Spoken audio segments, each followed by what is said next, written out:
பட்டு சேலை கட்டிக்கிட்டு வட்ட நீலா பொட்டுமிட்டு வாரா பாருங்கம்மா, அவ யாரு மாரியம்மா.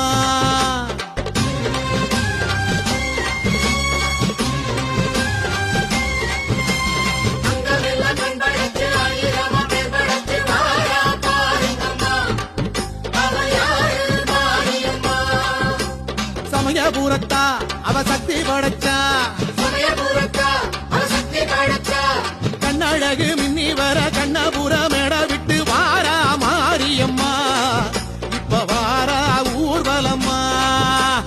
அங்கமெல்லாம் கண் படைச்சி ஆயிரமா பேர் படைச்சி வாரா பாருங்கம்மா, அவ யாரு மாரியம்மா.